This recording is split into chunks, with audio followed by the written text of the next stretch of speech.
안녕하십니까, 닥터유 유태우입니다. 오늘도 스트레스 얘기를 할까 합니다. 오늘의 주제는 문제시가 스트레스입니다. 문제시. 문제가 있습니다. 그러면 그냥 문제죠. 근데 이것을 문제시를 합니다. 이걸 문제시라고 하죠. 그럼 문제시의 상대편에는 뭐가 있을까요? 여기에는 무시가 있습니다. 그래서 문제가 있고 우리가 이제 문제를 무시한다, 이래도 낭패가 될 수가 있겠죠. 그런데 우리한테 흔히 발생하는 게 뭐냐면은 문제시입니다. 그러니까 문제 그 자체보다 훨씬 더 크게 우리가 생각하고 반응하는 것, 지나치게 생각하고 반응하는 것, 이것을 문제시라고 하죠. 무엇이 문제시를 할까요? 네, 우리 삶의 모든 것이죠. 네, 의사인 저는 내 병을 문제시한다, 또는 건강을 문제시한다, 내 성격을 문제시한다, 또는 내 마음의 어떠한 그 생각을 문제시한다, 이런 것들을 흔히 보게 되죠. 또 외모를 문제시한다, 이런 경우도 많이 보게 됩니다. 보통 사람들은 무엇을 문제시할까요? 네, 이걸 문제시하지 않을까요? 가진 것, 나는 가진 것이 없다, 많다, 누군 무엇을 가졌다, 이런 걸 문제시하겠죠. 또 어떤 사람은 내가 무엇을 성취했다, 또는 성취하지 못했다, 또는 내가 무엇을 잘 이루었다, 이런 걸 문제시하겠죠. 또 어떤 게 있을까요? 관계? 네, 나는 이제 남자친구가 있어야 되는데 없다, 라든지, 또는 내 자식은 왜 저래, 내 남편은 왜 이래, 이게 이제 우리가 문제시하는 거게 되겠죠. 이런 것도 있을 거고요. 또 아주 흔한 것들이 이런 게 있습니다. 남의 문제. 예, 남의 문제인데 이걸 문제시하는 거죠. 더 나아가서는 사회 문제, 또는 환경 문제. 또 우리가 일상에서 어떤 상품을 샀는데 이 상품 뭐가 부족해, 규격이 안 맞아, 또는 뭐가 품질이 나빠. 이게 다 우리가 문제시하는 것들이죠. 아니면은요, 상황. 어떤 상황이 이게 문제다, 이렇게 하는 경우도 많이 있겠죠. 이거 말고요, 지금까지 말씀드린 거는 다 현재인데요, 과거를 문제시한다, 이런 경우도 굉장히 흔합니다. 또는 앞으로 일어날 미래를 문제시한다, 이것도 굉장히 흔하죠. 참, 문제도 끝이 없겠지만은 문제시도 끝이 없습니다. 자, 이렇게 문제시가 스트레스, 네, 여러분들 금방 이해가 되실 겁니다. 문제시를 하면은 내가 과도한 생각을 하게 돼요. 또는 내 몸에서 과도한 감정 반응이 일어나죠. 그러면 당연히 스트레스죠. 네, 스트레스라는 건 뭐냐면은 나를 갖다가 고통을 주고 내 기력을 뺏어가는 게 스트레스거든요. 네, 그래서 문제시 그 자체가 스트레스입니다. 그 문제시를 하는 그 사람들의 그 기본 모드를 보세요. 다 불안합니다. 네, 불안 그 자체가 나를 힘들게 만드는 거죠. 또 문제시가 어떻게 스트레스가 될까요? 네, 문제시를 하면은요, 이게 문제만 보게 됩니다, 자꾸. 그러니까 문제만 보게 되다 보니까 어떻게 돼요? 즐거움을 못 보게 되죠. 네, 그러면은 이런 경우가 많죠. 내가 뭐에 시달리다 보니까 내가 즐거운 게 하나도 없어져. 이 자체가 또 스트레스가 되는 거죠.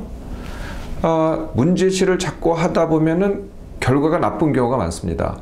네, 그러니까 내가 일을 한다든지 뭔가 성취를 한다든지 이런데 내 시간과 노력을 써야 되는데 문제시에다가 시간과 노력을 쓰다 보니까 일이 잘 안 되는 거죠. 관계도 잘 안 돼요. 그러니까 어떻게 돼요? 또 스트레스죠. 이런 게 이제 가장 큰 스트레스가 되는 이유고요. 제가 이렇게 명명한 게 있습니다. 이중으로 당하기. 한 예를 들어볼까요? 네, 누가 요새 흔히 유행하는 보이스피싱, 아니면 그냥 사기라고 칠까요? 사기를 당해서 1,000만 원을 잃어버렸습니다. 여기까지는 문제죠. 네, 여기까지 문제입니다. 그런데 이게 너무 억울한 거예요. 그래서 그 다음 날부터 잠을 못 잡니다.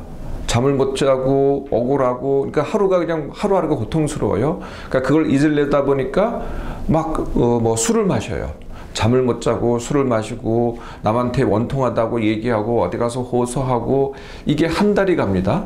한 달 가다 보니까 그냥 몸이 쇠약해져 가지고 병이 생겼어요. 소화가 안 되고 온몸이 다 아프고, 그래서 입원을 했어요. 자, 어떤 일이 벌어지셨는지 여러분들 금방 이해가 되시죠? 문제가 있었는데 한 번 당했잖아요. 또 당한 거죠. 네, 이거를 이중으로 당하기라고 합니다. 또 다른 경우가 있어요. 제가 이름을 붙여서 문제의 늪이라고 하는 건데요. 자, 문제가 있습니다. 네, 그런데 이제 그 문제시를 하다 보니까 저한테 과도한 반응이 생기잖아요. 근데 그게 고통입니다. 그런데 원래 문제는 내버려 두고 다시 내가 받은 그 고통을 또 문제시하는 거죠. 그러니까 이게 문제시 되니까 어떻게 돼요? 문제 자체가 다시 나한테 또 고통을 줍니다. 그러니까 원래 문제가 있었는데 이건 저리 가라 하고 내가 문제시 하는 게 다시 악순환을 하는 거죠. 또 문제시 때문에 고통을 받고 그 고통 때문에 다시 문제시가 되고 여기서 벗어나지 못하는 거죠. 네, 이것을 문제시의 늪이라고 합니다. 자, 문제시. 이게 얼마나 우리한테 스트레스를 주는지 여러분들 이해가 되시죠? 자, 이렇게 많은 사람들이 문제시를 합니다. 이 문제시를 하는 원인이 뭘까요? 우리 사회가 이 문제시를 많이 하기 때문입니다. 그러니까 다수가 옆에 있는 사람들이 다 그래요. 그러니까 나도 따라서 덩달아서 하는 거죠. 그러니까 한마디로 말씀드리면은요, 그냥 우리가 그렇게 길들여졌다. 뭐 우리 자녀들도 길들여지죠. 물론 옆에 있는 그 친구들 때문에 길들여지기도 하지만은 부모 때문에 길들여지고요. 성인들은 또 옆에 있는 사람들 때문에 길들여지고 이렇게 서로 길들여지는 게 이제 제일 큰 원인입니다. 이거 말고도요, 문제시 산업이라는 게 있어요. 그러니까 문제시를 해야 먹고 사는 산업이 되는 것이요. 네, 문제시 산업이라고 합니다. 네, 문제시 산업의 첫 번째가 글쎄요, 이거 들으시면은 좀 누가 화낼 것 같긴 합니다만은 언론입니다. 네, 언론 어떻습니까? 언론은 이 소수를 갖다가 다수화한다. 라는 특징을 갖고 있는 거죠. 그러니까 별 문제가 아닌데 이거를 다수의 문제로 이렇게 보는 겁니다. 또는 사회 문제로 보는 시각을 갖고 있죠. 그러니까 별 문제가 아닌 거를 큰 문제로 만드는 게 언론입니다. 그래야만 또 그 언론이 먹고 살거든요. 예, 그래서 이제 문제시를 갖다 특징적으로 하는 1번이 바로 언론이 되는 거죠. 제가 몸담고 있는 의료도 이게 문제시 산업입니다. 죄송합니다. 저희 제 동료 의사들이 저를 싫어할지 모르겠습니다만은, 네, 그 병원에 가면은요, 제일 많이 듣는 얘기가 있어요. 네, 그게 뭐냐면은 왜 이제 왔어? 이게 이제 대표적인 문제시죠. 또는 요새는요, 과거에는 진짜 병자가 병원에 갔죠. 근데 요새는요, 병자가 병원에 가는 게 아니라 건강한 사람이 병원에 가서 건강하다는 것을 확인하고 옵니다. 즉 이게 건강이 문제될 수 있다고 하는, 문제는 없는데 할 수 있다고 하는 문제시, 또 거기에 따른 불안이 병원 가서 그 많은 검사들을 받게 하는 거죠. 그래서 의료가 두 번째 문제시 산업입니다. 세 번째가 있어요. 이게 교육이죠. 교육. 네, 교육. 그러니까 교육도 어떻게 문제시가 되냐면 우리나라에서 제일 흔히 문제시하는 게 이겁니다. 다 봤는데 너희 자식만 안 받아. 네, 이게 교육이 문제시하는 방법입니다. 자, 이거는 흔히 이해될 수 있죠. 일부 종교가 또 글쎄요, 전부가 아니라면은 일부 종교가 문제시를 한다고 볼 수가 있습니다. 모든 사람은 죄인이야. 아니면은 너는 이미 고난의 세상에서 살고 있어. 이렇게 되면은 이미 문제가 된 거죠. 모든 사람이 다 문제가 된 겁니다. 죄인이니까 문제고, 모든 사람이 고난의 세상에 살고 있어. 벌써 문제가 되는 거죠. 이게 이제 문제시가 되는 한 방법이고요. 일부 정치인도 뭐 어쩔 수 없을 거라고 생각이 됩니다만은 뭐 전부일 수도 있고 일부일 수도 있고, 이 정치인도 문제시 산업이 아닐까 저는 이렇게 생각을 합니다. 왜 정치인들이 문제시를 하느냐? 네, 정치인들은 이 권력 싸움을 해야 되거든요. 그러니까 당연히 문제시를 합니다. 상대방에 대해서 문제시를 하고 문제를 걸고 물어줘야만 내가 권력을 쟁취할 수가 있는 거죠.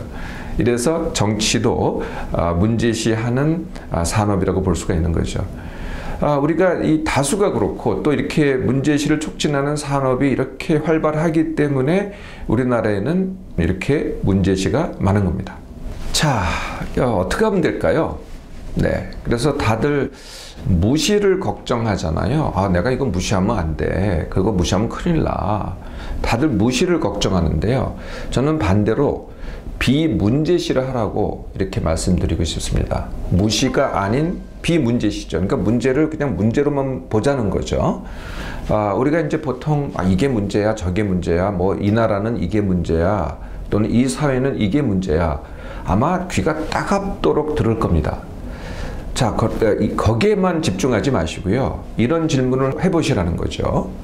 내가 지금 무시를 하고 있는가, 문제시를 하고 있는가? 이 질문 하나면 됩니다. 사실은 내가 무시를 하고 있는가, 문제시를 하고 있는가?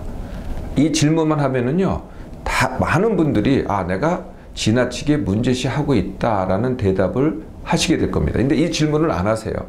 다 어떻게 하냐면은 내 문제가 아니고 다 남의 문제 또는 물건의 문제, 환경의 문제, 상황의 문제 이렇게 보면은 이 질문을 하지 않게 되거든요. 네, 질문 한번 해보세요. 내가 지금 무시하고 있는가, 문제시하고 있는가? 그러면 정답을 찾기 시작합니다. 두 번째요. 문제가 많잖아요. 그런데 문제만 보지 말고 신나고 재밌고 즐거운 것을 좀 찾아보라는 거죠. 네, 이 사회 또는 주위 환경 또는 사물, 물론 문제들이 많아요. 그런데 그게 좋고 신나고 이런 걸 한번 찾아보세요. 정말 많습니다. 문제도 물론 많지만은 그거보다 훨씬 더 많은 신나는 것들이 있거든요. 이런 걸 찾아보시라는 거예요. 그래서 이것으로 내가 채워지잖아요. 그럼 채워질수록 희한하게요. 내가 그렇게 문제가 많이 눈에 띄어 보였는데 그 문제가 줄어들기 시작합니다. 우리가 어떻게 생각하기에는 내가 저걸 문제시해서 그 문제를 해결해야만 문제가 줄어들 것 같잖아요. 그런데요, 문제시를 하기 시작하면 시간이 가면 갈수록 문제가 더 늘어납니다. 아마 많은 분들이 이걸 경험하시게 될 거예요. 좋고 즐거운 걸 봐보세요. 희한하게요. 근데 문제를 해결하지 않고도 문제가 줄어들기 시작합니다. 이것도 저것도 참 힘드시다면은 이걸 한번 해보세요. 다수가 문제시를 할 때, 다수가 문제시를 할 때 내가 문제시하지 않으면은 나한테는 굉장한 기회가 됩니다. 많은 사람들이 쓸데없는데, 죄송합니다. 이게 쓸데없는데라고 얘기해야 될 것 같아요. 문제시하는 쓸데없는데 이렇게 모든 정신과 이 시간과 노력을 다 빼앗기고 있으면은요, 그것을 보지 않고 문제시하는 사람들한테는 굉장히 기회가 되거든요. 네, 여러분들 잘 보세요. 많은 사람들이 불안해해서 놀이공원에 가지 않습니다. 뭐 전염병 때문이라든지 아니면은 사람이 모이는데 가지 않아요. 그러면은 내가 그런 데 간다. 그럼 어떻게 되겠어요? 그전에는 사람이 많을 때는 줄을 서서 기다렸죠. 지금은요, 그냥 대접받고 바로 탈 수 있습니다. 저는 이런 경험이 있었어요. 제가 회를 좋아하는데요. 회에 무슨 병이 있다나요? 이래가지고 많은 사람들이 안 먹기 시작했어요. 그래서 제가 횟집에 갔더니요, 정말 대접을 받고 싼 값에 맛있는 회를 갖다가 아주 마음껏 먹을 수 있었죠. 어떤 분들은 이런 얘기를 하더라고요. 위장원에 갔는데 손님이 하도 없다 보니까 그거에 문제시 돼가지고 하도 없다 보니까 공짜로 해줬다는 거죠. 네, 다수의 불안은 나의 기회입니다. 어떻습니까, 여러분? 자, 문제시 하시겠습니까? 아니면은 즐거움을 더 찾아보겠습니까? 여러분들의 선택입니다.